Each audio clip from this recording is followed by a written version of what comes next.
just like you are. No, So you're good. Thanks for waiting for me. yeah, it's great to finally meet you. I saw you at media day, and we didn't have a chance to connect, but it's nice to meet you finally. Welcome to Fargo. Yeah, thanks, man. Nice to meet you too, dude. Are you a student here at NDSU then? So I am a freshman at NDSU. So I just got the Spectrum at the sports editor job about 3 weeks ago. So Congratulations. thank you. So I guess the first question I have for you is, what made you interested in sports broadcasting? Ooh, good question. I guess I got interested in sports broadcasting once I realized I wasn't going to be a professional athlete. Same, same here. Because I grew up playing sports, right? Like many Okay. of us. Love playing football, basketball, baseball, especially. But once I realized that my God-given abilities weren't going to take me to the NFL or the MLB or whatnot, I figured the next best thing to do would be to talk sports and to broadcast them. So that's how I got into it. And I always just liked like calling games for fun, whether it be like Yep. video games you played or playing in the backyard with your friends, kind of pretending to call the game. And Yep. it sort of took off, and I decided to get serious about pursuing it. And then here we are. Yeah, I did the same things you did. So I know exactly what you're talking about. So I was going through your website, and it said you first got on the air in 2014 at Fishers High School. You Mm-hmm. helped launch the Fisher Sports Network. I did the same thing for Davies High School here in Fargo. What was the most challenging aspect of launching that?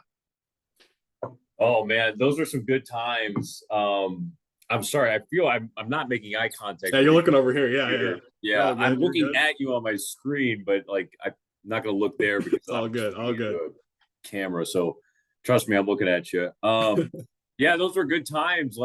Um, so I started doing that my junior year of high school. I don't know Okay. when you started, Grant, I but started. I started calling games. I was a junior too. So yeah, and we did it. We were the first class to do it. Our high school had never had anything prior to that as far as a streaming platform or broadcast. So we were kind of the pioneers with it. It was me and a few good buddies of mine, and it was something that we all liked to do. We were interested in it, and it was the best. Like I really look back fondly on that time, just because we were going around central Indiana where I grew up, calling high school basketball, which is huge in Indiana, oh yeah. doing football games every Friday, which is obviously an event too. And it was just doing it for the love of doing it, right? We would pack Yep. everything up in my little Toyota '01 Highlander and get all the equipment. And half the time we didn't know if any of it was going to work, but we found Yeah. a way to make it work. You know, it was one Right. laptop, one camera with a bunch of wires everywhere, Oh and geez. Yeah. little mixer board. And yeah, we made it happen. So that was kind of the beginning of it all. Yeah. Yeah, yeah. We Davies Live Network started before I started doing games, but they only started because of COVID. So once because they were trying to figure out, okay, we need to get games on the air during COVID, but they didn't have anybody doing them until my junior year, and nobody else wanted to do it. So I stepped up to do it, and here I am, 25 broadcasts later, and we're still going. So That's the way to do it, man. You got to get yep, your feet wet. You got to take initiative. So kudos yep. to you. Thank you.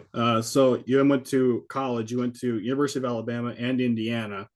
Mhm. I think I already know the answer. What was the goal when you got there?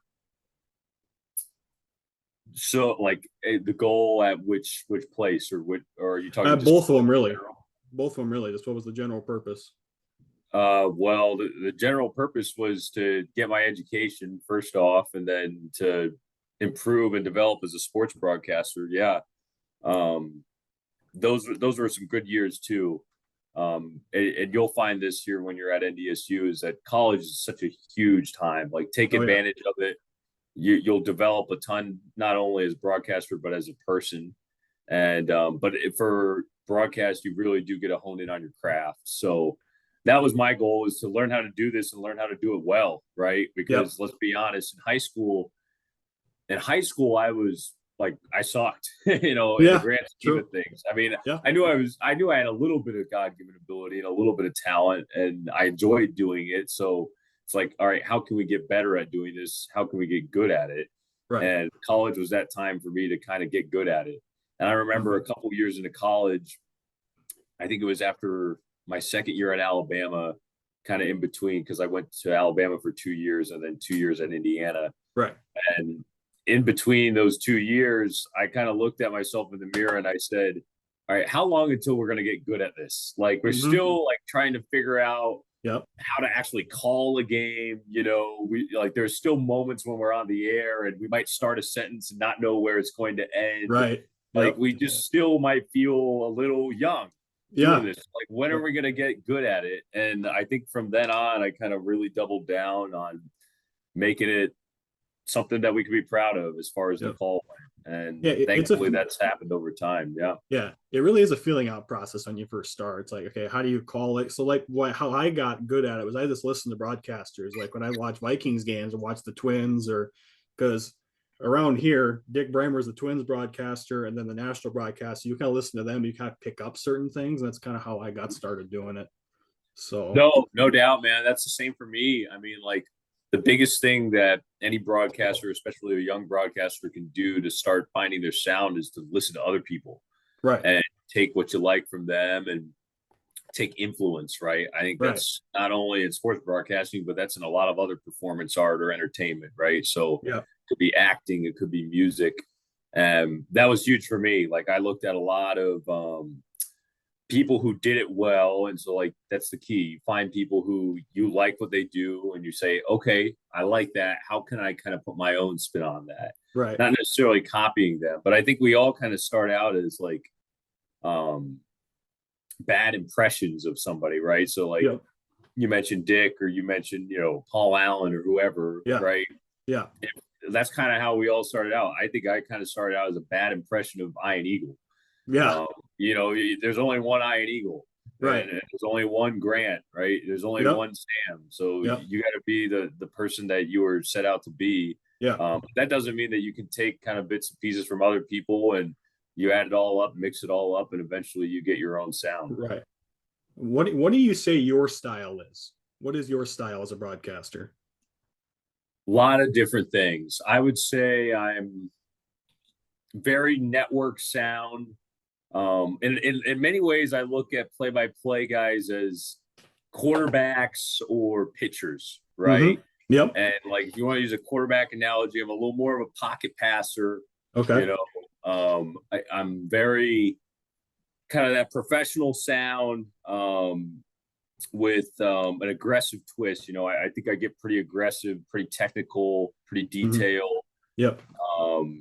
Use a lot of tempo in terms of my delivery and cadence, but also pretty explosive when it comes to, some of those bigger moments. So that's kind of what I've always tried to blend is an aggressiveness with an attention to detail on the technical side of things when it comes to a radio call.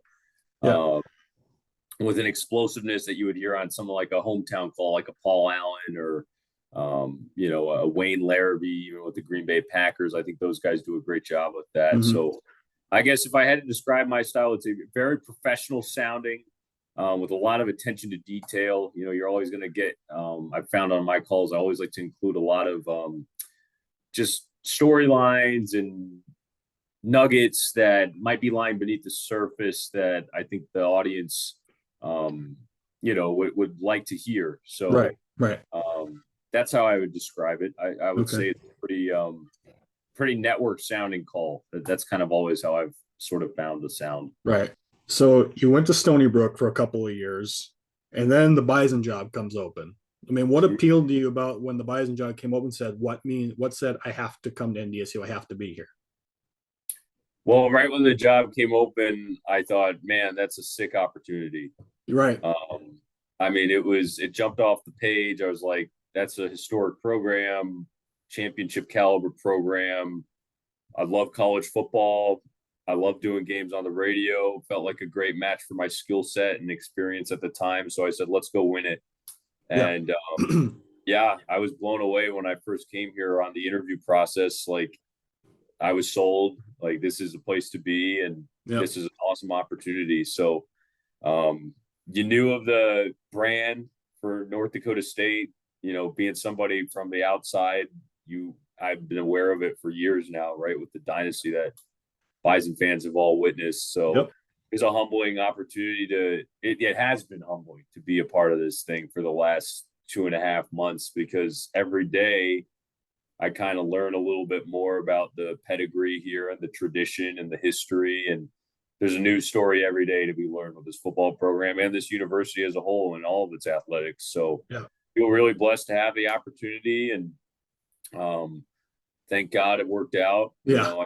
God let me here for a reason, and so far it's I'm just excited to kind of see what unfolds with it. Yeah.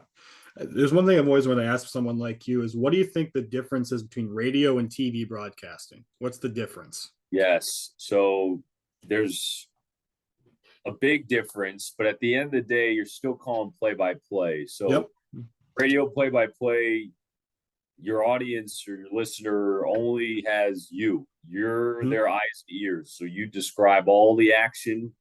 There's more description, there's more detail. You have to set the entire table for them when it comes to who's winning, what the score is, who has the Mm-hmm. ball, where the ball is, what's the situation, down and distance, all of that good stuff. Yep. You've got to set all that up and then call the play and call it well so they can picture it and know what's going on, right? Right. And Right. deliver it in a memorable way with some style and explosiveness, so it's entertaining, right? So Right. that's Yep. radio. Whereas TV, the viewer has the picture in front of them, and they also have all these graphics that supplement the picture, which includes a score bug. So Yep. you don't have to say who's winning all the time. You don't have to describe everything in detail. It's all there. Your job on TV is much more to caption the picture and to set up your analyst. Radio is much more of a play-by-play driven medium, whereas television is more of an analyst medium. So the analyst is the star of the show in that scenario. So your job is to kind of play traffic cop and sometimes and play a little more point guard. Mm-hmm. I would say that they are both very challenging in their own right. You need to have a tremendous descriptive ability, voice control, dynamics, and creativity on radio. Whereas Mm-hmm. on television, you have to have a sense of situational awareness. You have to be able to make conversation, to take things from point A to point B, to create rapport with a partner, which also applies on radio too, but even more so on television. And for radio, if the name of the game is on like a highlight, it's more so of how can we elevate this moment and kind of describe it from front to back, whereas television is a little easier where you could just say Grant drops back to pass, throws the end zone, caught, Sam, touchdown. Like that's all you got to say. And then you just get it, and then you're done, and then you just lay out. So it's a little easier in that sense, but you also have to demonstrate a little more restraint. Right. The most annoying part when I worked at Davies still do is when we don't have our score bug and you constantly get in the comments, what's the score? What's the score? What's going on? You constantly have to repeat it all the time. Davies is up 60-40, 12 minutes ago, Claybo down the lane. It's just you really have to describe everything. Yeah. So. Well, and I think it's crucial too, like, and something for you to keep in mind, man, when you're going along and developing your call is right. If you're calling a game on television, or if you're calling a game that has a visual accompanied, or maybe has a score bug, always anchor your call on the score. Right. So you can still say the score on TV and it'll still sound good because you can create stories, right? Sure. You can create some tension. NDSU with the ball in the half court, down by 4, but once trailed by 15 on a 11-0 run. Right. That's how you can kind of weave in what the story is, right, with still saying the score, because at the end of the day, that's kind of the rock that you build everything on. Sure. So it's a big fundamental thing. Right. You've called quite a bit in your short career. Favorite game you've called? Oh man, that's a good question. I don't know if I've ever nailed down a favorite one.